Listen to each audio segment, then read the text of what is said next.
live. This is Shalom. For those that are watching after Hanukah, this is the first episode beyond that. And what we're going to be doing is unpacking Daniel 9:27.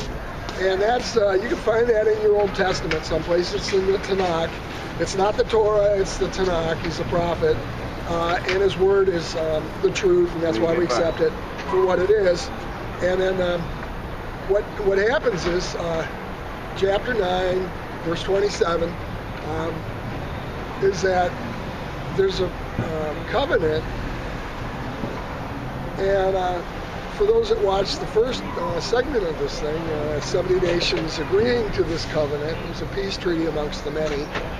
That was the official entrance of the thing. And there's no telling how long it's going to run, but somewhere along chronologically, somebody's going to track this thing, and they're going to affirm it, and then he'll break faith with it at some point.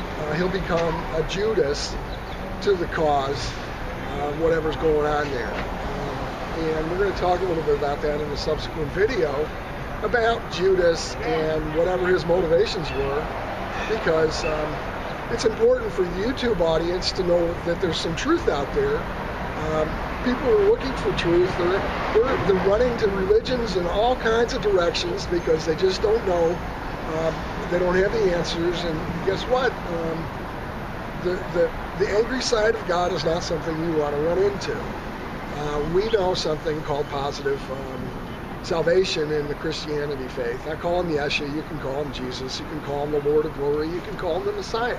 You can call him the Passover Lamb, I call him the Lord, because he fits the criteria of a merciful, compassionate individual, humane as he was, to all of those who were evil to him. So that quality is something that was left behind, that humane quality was left behind for those that find it.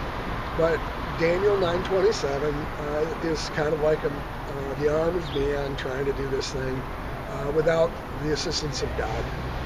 In some real sense, they were in such a rush. They used aerated concrete. They didn't purify the altar before they did it.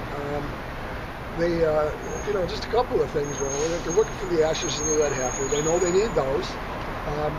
I think they have to have the ashes connected with ashes of the previous red heifer to be complete. Now they're rushed to do this thing. They're just missing pieces to the puzzle, and the Lord books have been hidden from them.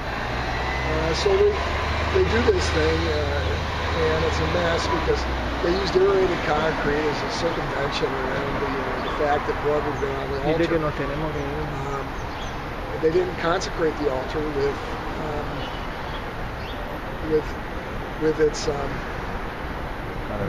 the ashes of the red heifer, with waters of purification.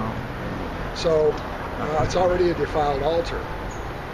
Listen, I think my cameraman's getting a little nervous around the edges. We're at 2 minutes, so I'm going to shut off, and we can always do another video at another time. Thanks for watching, and I'm out.